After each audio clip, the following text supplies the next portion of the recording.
Hello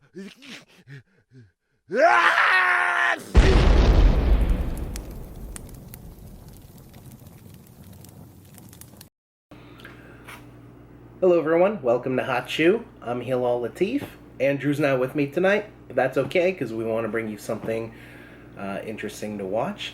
And I was just about to go through some old comic books to see what I got, see if I can sell anything, and I thought I would do it on camera so you guys could see what my old collection looks like. I haven't collected comic books in quite some time. It was a huge part of my life and a part of Andrew's life when we were in high school. It was right when comic books were sort of enjoying a second renaissance, and all anyone could talk about was Death of Superman, what XMen were doing. Some creators from Marvel and DC had broken off to go start their own company, Image, and so there was a lot going on in the mid to late 90s as far as comic books were concerned, and then it all came tumbling down. But there were some good times. We got some good stuff to go through, so I thought I would just kind of go through my collection, see what I got, and see if you guys would find that interesting. Well, here's a cool thing right off the top. X-Force, #1. This was the very first comic book I ever purchased. My dad actually bought this for me, and my dad is not a comic book guy. I don't even remember how I implored him. It was in Burbank, California. We were going to go see a movie at the AMC 14, now the AMC 16. And on San Fernando Road, there was a comic book store. And I had no idea how I got my dad to go into the store. I guess we had some time before the movie. He went in with me, and he bought me one comic book, X-Force 1. I guess the first appearance of Cable, who is a fairly large character in the X-Men lore, the son of Jean Grey and Scott Summers. So, yeah, this was my very first comic book. I've held on to it all this time. Got some X-Men comics. This one was a big one. X-Men. First issue, A Legend Reborn. This was one of the ones that they reprinted, I think, 4, 5, 6 times. This is one of the ones they were touting. This was one of the big ones that they were going, is going to be worth more than stock investments. So things like this were snapped up in a heartbeat, driving the price of it down. Because the reason why comic books were and are expensive is because of their rarity. When you have a ton of printings of one issue and everyone's buying it, it doesn't make the comic book very valuable. And that was really the second renaissance comic books were enjoying at the time, was because everyone was being told they're really sound investments to sink a ton of money into. So everyone did, and it was just terrible for the comic book economy, because it was great for the artists and the writers who were selling their stuff. But when that bubble burst, it just went all downhill from there. And that was just from bad advice from people who didn't really understand collecting comics. We got some Wildcats. And Wildcats is one of those series from one of the first series from Image, created by Jim Lee. Yeah, Jim Lee. The famous artist Jim Lee. This was his comic book. A bunch of artists broke off from Marvel, and I think some from DC, and they started their own comic book company, Image, and they each had their own comic book they were gonna sell, and Jim Lee's was Wildcats. It's not a very particularly good comic book, but what have I got? I've got issue 1, 2, 3, and 4, and that's about where I stopped. We got some Astonishing X-Men, numbers 3, 2, 3, 95, and 96. So it's Astonishing X-Men 2 and 3, and X-Men 95 and 96. This is when Apocalypse got a new Horseman, Death. And oh, doesn't he look cool? And everyone's going, oh, who is the new Death? Because he has this weird little hood mask thing. Oh, who's Death? Who could Death possibly be? Oh, he's his new Death. Isn't going to be great. And then we have this one here, Death Revealed. Oh, who is it? Who was Death? Well, it turns out it was Wolverine. and everyone gave a collective ho-hum. So he was the fourth horseman of Apocalypse for a while. Alright, let's see what else we got in here. What is this? Okay. How many of these do I have? Kiss Psycho Circus. I got into Kiss about the time the album Psycho Circus came out, and that's when they approached Todd McFarlane to do a comic book. Or did Todd McFarlane... I think Todd McFarlane approached them to do a comic book, and he was asking them, what are you doing? What are you into? And they said, well, we just got a new album, Psycho Circus, and it just kind of went from there. Again, not a great comic book, but I was super into Kiss as a kid. Still am, not as much. I still listen every now and again. I have all their albums, some posters and stuff like that, and clearly all the Kiss Psycho Circus comic books. Oh no, this is cool. We have got some Battle Chasers. Battle Chasers was a cool series. Let me get a better cover for you. Battle Chasers was a really cool series. It's kind of like Lord of the Rings-ish, fantasy, Dungeons and Dragons sort of stuff. But it had some interesting characters. The best one was the giant Gollum, who's in this one, the big mechanical thing, brought to life, and the little girl who had gauntlets that gave her super strength. So that was kind of cool. It's an interesting series. More Battle Chasers. What else is in here? I remember these. High Roads by Cliffhanger. This was kind of like a Danger Girl meets World War II espionage, war story sort of thing. Danger Girl was a cool comic where it was a ring of spies who were generally all female. Were they spies or assassins? Can't quite remember. It was cool. It had some World War II elements, some Nazi stuff in it that the girls would fight, and it was kind of cool. But then High Roads came out and really took that to the next level. There's some ninjas with swastikas on their faces. There's a little guy. I don't know if you can see this. There's a little person. He's strapped to the back of a Japanese man. He is a Hitler impersonator, but he's also a double agent. So, I mean, it sells itself. You can't write this stuff anymore. Really, you can't. You'd get sued. I spent many a summer reading this comic book, The Mask Returns, especially the year the Jim Carrey movie came out.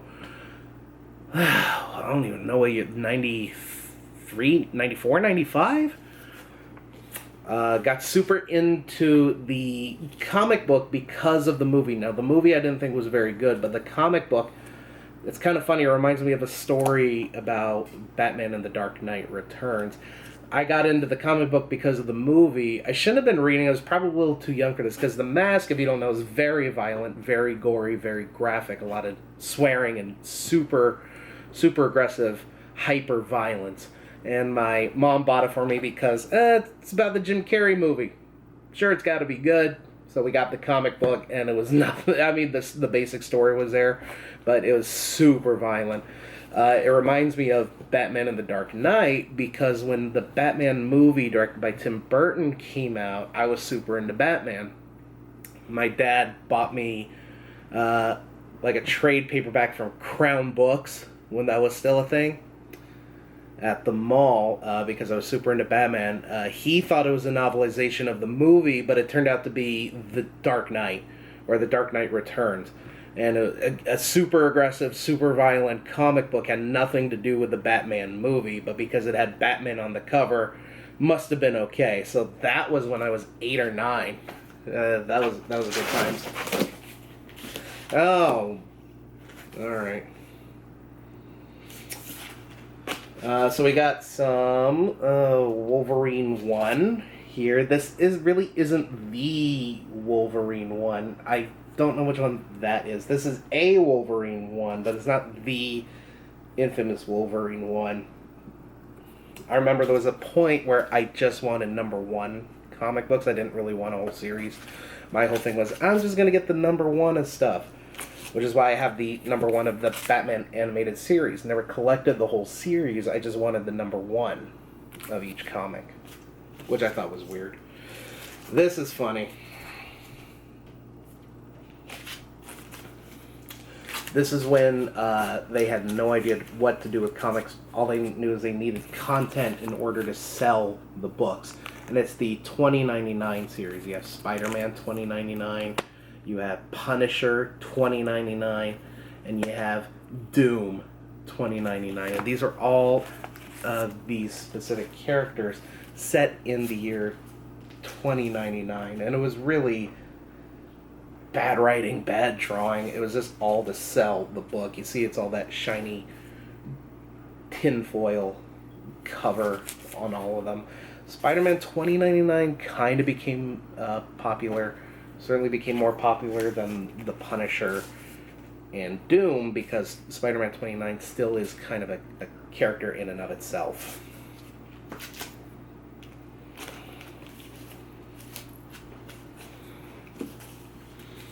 Then we have the Superman Resurrection series, because if you remember, there was a point where Superman died at the hands of Doomsday, and whenever a character dies, they got to bring him back to life. So here is the whole funeral thing. He gets a tomb, and then this one, he comes back to life. And it's kind of like a grave marker.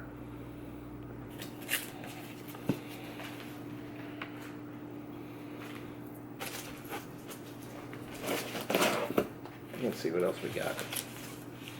Alright, so here is the actual run of the Death of Superman.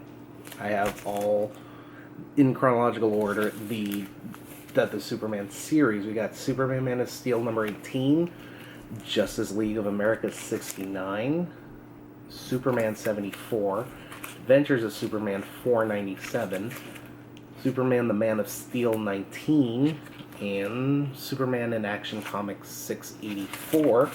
There should be one more. No, that's it. So this is the chronological run of the Death of Superman. These 6 comic books cost me $200 when I first bought them, back when these were first published in 92. So 12, 13 years old, I paid $200 for these. I don't even remember how I saved up the $200, because it certainly wasn't given to me. A lot of scrimping, a lot of saving, but I got them. They're probably not worth very much now, but to me, they're priceless because of all the work that went into picking these up.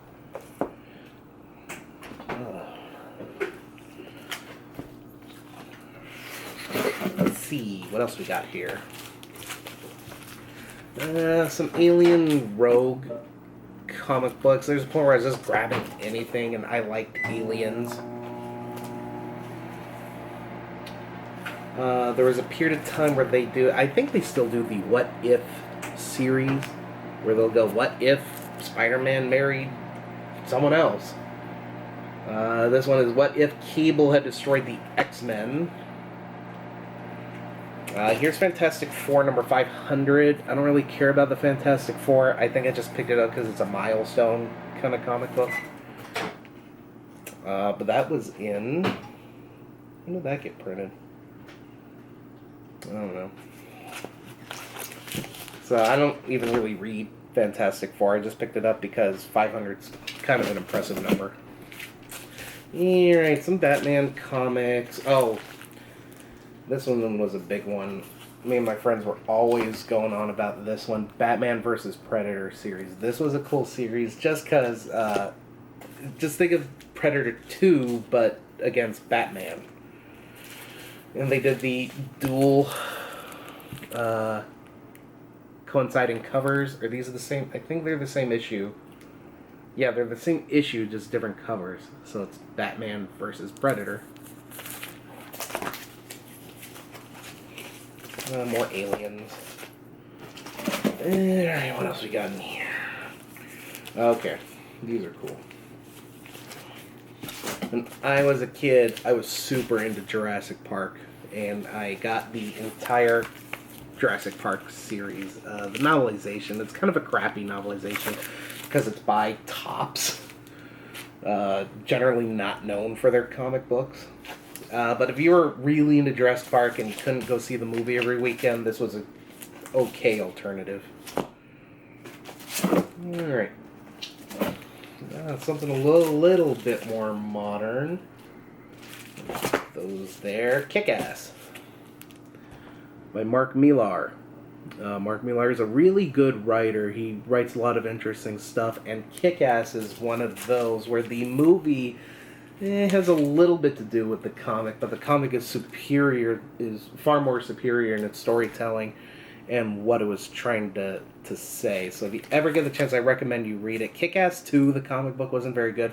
Neither was Kick-Ass 3, but Kick-Ass, the original series, was definitely really good. Really hardcore, really graphic, but it was entertaining to read. Okay, so still a little bit more modern. This one is the Umbrella Academy, and this is the second series. The second run. Not the second run. It's part 2 of a series. It's by Gerard Way from I forget his band's name. What is his band's name? They sing the Dark Parade or the Black Parade or whatever. I forget the name of his band. Musician by trade, but he wrote a comic book. The comic book's not bad. It's actually really good. And I keep hoping they're going to do a third series because the first series was really good and the second one was good too. It's about a bunch of adopted superheroes. It's basically a dysfunctional family, but they're all superheroes. If you get a chance, I highly recommend it. It's really interesting, really intriguing stuff. Very science fiction-y. It has a very British humor to it, so it's kind of dry, but it's still really good. Okay, let's see what these are. Alright. The League of Extraordinary Gentlemen, one of my favorite comic book series. It's a little difficult for me to follow now, just because they kind of go all over the place.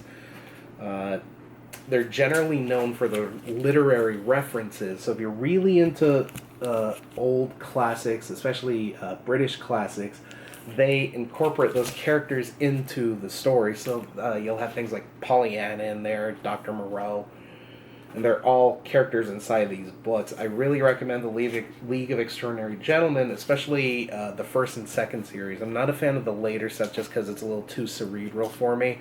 It might just be I just don't get it, and I don't think I get a lot of the references of the literary characters. But I really like the first and second series. And the last one in this box is, well, I have a collection here. One is the Blair Witch Project comic book, which coincided with the movie. I was super into the movie before it was released. Couldn't get enough information, watched the faux documentary, went to the website. Super cool. Then I watched the movie and hated it. But the comic book and all the attached stuff with the Blair Witch is actually pretty cool. There's even the stuff for Book of Shadows, believe it or not. There's a companion book that's really creepy for Book of Shadows, and the comic book for Blair Witch is actually really creepy. So I would recommend that far better than the movie. Even the faux documentary they did for the first movie is really good. I think it's called The Curse of the Blair Witch. If you get the chance, watch that. I think it's like $2.99 on iTunes. Far superior to the movie. It makes it a way more creepier experience. Then the other pack of this is they made a collection of comic books for the movie Seven, which kind of give you backstory to all the victims in the movie, and this is really creepy too. This is really good. You feel very sympathetic to all these people. So if you're a fan of Seven, which is a good movie, you will also like the comic books. So that is box 1. Give me 1 second, and I'll be right back with box 2. Alright, we're back from our quick break. Had to take care of my son who woke up, had a bad dream, had to put him back down to bed. But that's okay. So now we're on to part 2, which is fine because we have a second box to get through. So thank you for sticking with me. Let's take a look, see what's inside of here. Take a little stroll down memory lane with me. Alrighty, first one, we still got some Funeral for a Friend comics from the Resurrection of Superman. This is really cool. This is a comic book by an independent company called SLG. I think I got these at a comic convention. They're stories inspired by the Haunted Mansion, and these are actually really good. They go with the general theory of Lord Gracie from Gracie Manor being a pirate, and the bride being his bride and locked away in the mansion, and all sorts of cool stuff. Really creepy stuff. Really cool stuff. This one's even signed by the artist. Really good comic. If you ever get a chance to pick one of these up, I recommend you do, because they're really good. And then I have a bunch of Rising Stars. Rising Stars was kind of what Heroes, the TV show, is trying to be. A incident happens and a certain group of people around the world get superpowers. It was alright. It wasn't great. But it was okay. I collected a few of those. The story was kind of mediocre. These are really cool. I don't have them in plastic and bags. These are there was a resurgence of Masters of the Universe a few years ago, and these are the backstories to some of the villains. This is the backstory for Beastman, and here is Merman. These are really cool comics. I think it's just one... Yeah, it's one character per book. The one about Beastman is really, really good. Then there's one for Trapjaw, which is here somewhere. I don't think it's in this box. I have it somewhere else. The one for Trapjaw is really good, too. These are pretty good. This is by MV Creations. I don't know who they are. But good reads. I really liked the backstory idea for the villains. The secondary villains you never really get a lot of info on. Cyberforce. Another Image. Okay, so yeah. This was another... Who did this one? Alan Silvestri did Cyberforce, which was kind of Image's answer for the X-Men. It was okay. The big breakthrough was Ripclaw, who was their Wolverine, for lack of a better description. It wasn't a great comic book, but the art was pretty good. It was better than a lot of the other stuff Image was producing when they first went into publication.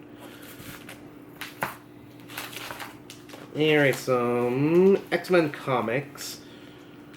This is cool. The Incredible Hulk Future Imperfect, one of my favorite Hulk storylines, where he meets his future self, who is this unstoppable force called, I think he was called Maestro, and he became super strong because of all the nuclear fallout from the world going to war. Is either they were going to war with themselves, as we tend to do in this world, or they were going to war against him. I'm not quite sure. This was before World War Hulk, quite a few years before World War Hulk, so it was probably a world war that gave Maestro his powers. But this is really cool. When he goes into the future, he sees all the dead helmets and all the helmets and costumes of all the dead superheroes that he used to fight with. Bunch of X-Men comic books. Nothing really particular about them. This, I think, is either the death or the resurrection of Cyclops, Scott Summers. Can't remember which one. No real X-Men comics of note. Here's a good series I'm excited to show you. This one is just full of series, so I don't want to lift everything out because there's so many of them in this box. I'll just lift out one or two at a time to show you. This is one of my favorite series by Ramos. Forget his first name. But he is one of my favorite artists. He does a lot of X-Men now. It's called Crimson. And it's about this teenager, Alex Elder, who finds himself being bitten and transformed into a vampire. But it is a lot more than just a vampire story. It does a lot of mythological stuff. Biblical characters show up. Lucifer isn't quite the villain he is in real life. You have a lot of really cool, interesting art, designs. The Red Hoods are really interesting. It's a really great comic book series. A little hyper-violent, which is fine. It's cool. But it's one of my favorite series. When I was sick and home from school, this would be the series I would go to and read the whole thing, laying on the couch, coughing up a lung. So this is a good series. If you get the chance, I recommend Crimson. It's a lot of Crimson in here. Okay, this one's cool. Just a Pilgrim. This is a post-apocalyptic comic book where the sun has kind of gone supernova and everything on the world has been scorched. The oceans are completely dry. They're now just deserts filled with whale bones and old ships. The Pilgrim is a man who happens upon a group of survivors who are trying to find water, sustenance, food, a place to live, and he helps them fend off a bunch of marauding pirates, but he has a really dark and twisted backstory. He is really cool. This is a super violent comic book, but it is really well written. There's 2 series, 1 and 2. They're both super depressing. There's no happy ending in either of them, but they're really good stories. I recommend this comic book. It doesn't get enough love. It's in the same vein as Preacher, because it deals with a lot of biblical stuff, as well as a cowboy who wields 6 shooters. So it feels a little bit plagiarized, but it's a completely separate character from the Saint of All Killers and Preacher. The Just a Pilgrim series is really good, but don't read it thinking you're going to feel good about anything when you're done, because they're super, super depressing. Alrighty, we've got... Who did this one? Eric Larson. This is Savage Dragon #1. He is another man who went off and helped found Image. This is a really weird comic book if you've ever read the series. Again, in the same kind of vein as Preacher, where there's a bunch of outlandish characters and things that happen. A lot of really weird and outlandish things happen to Dragon, who I think is a cop, if I'm not mistaken. I've never really got into the comic book, but it's a pretty good cover. It pops out. The Dragon is actually a well-designed character, and he's kind of interesting. So that's that. This one I'm a little embarrassed by. I have a whole run of Shadowhawk.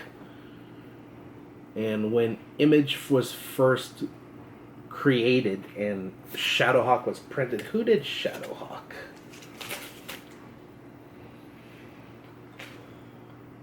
Valentino. I forget his first name. Artist named Valentino. Shadowhawk was their Batman. But the thing was, you never knew who the secret identity was.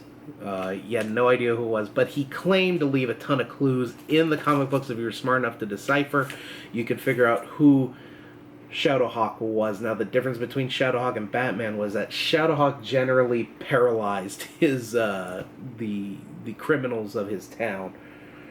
He left them super beat up, bloody, and would often break their spine and leave them not be able to walk anymore. So he's kind of the Mo Sizlak of this comic book world. But it was a cool costume design. The idea of who is he and you could figure out who he was kind of intriguing. In the end, they did reveal who he was, and I think I have that comic here somewhere. Yeah, right here. This one. It turned out to be a character. I had to go back and who is this character? I don't remember him at any part of the comic book. It was just some obscure character in the end. Didn't really care.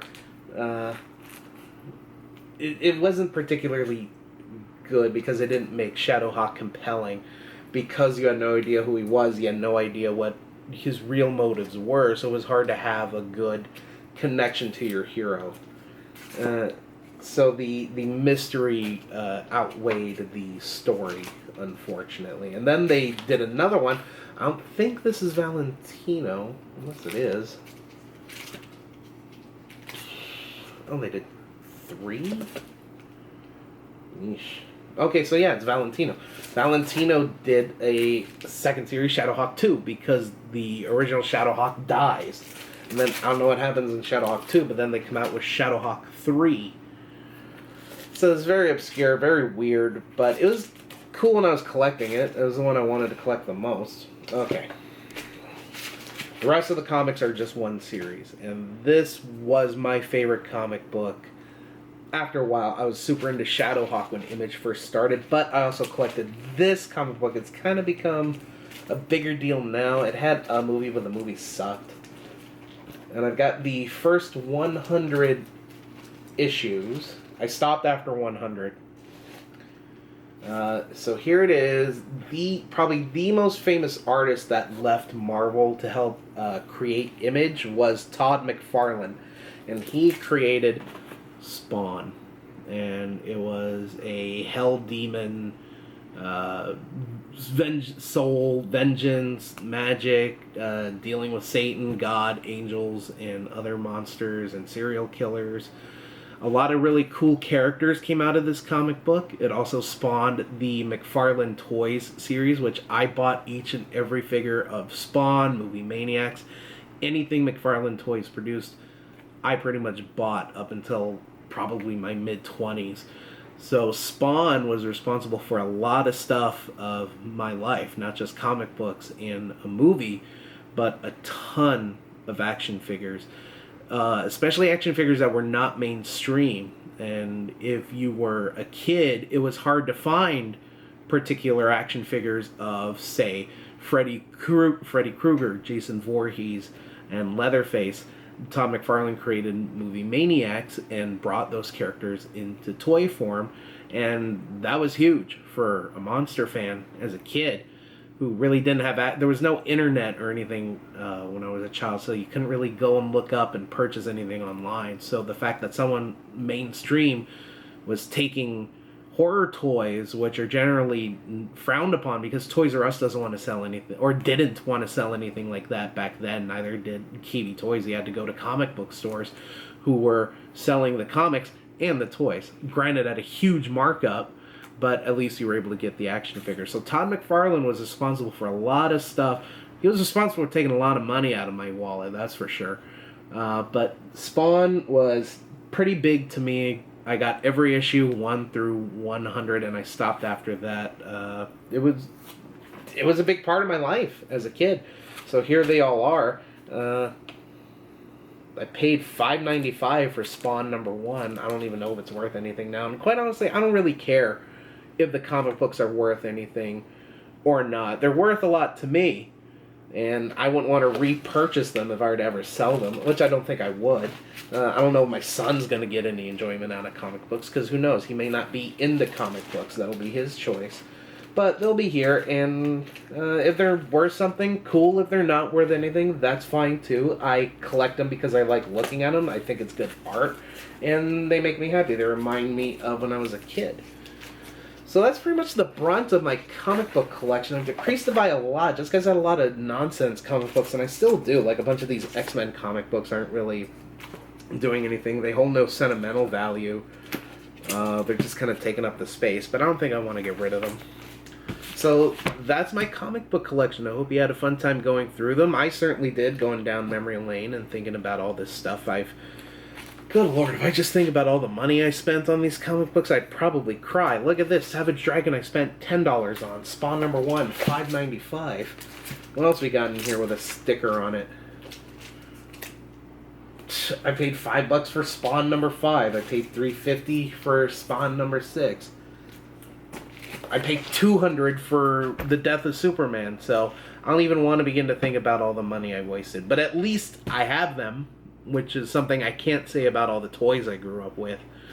At least I have these. I have something tactile, whereas tons of money were spent on toys in my childhood that are filling up a landfill, I'm sure, somewhere. So thanks for hanging with me. If you liked the video, make sure to give it a thumbs up, leave a comment, subscribe to our channel, and we'll do some other interesting stuff too. Andrew and I have a lot of collections of stuff that we want to share with you. We think it's interesting, and we hope you think it's interesting too. So that being said, my name is Hillal, and this is Choo. Thanks for watching.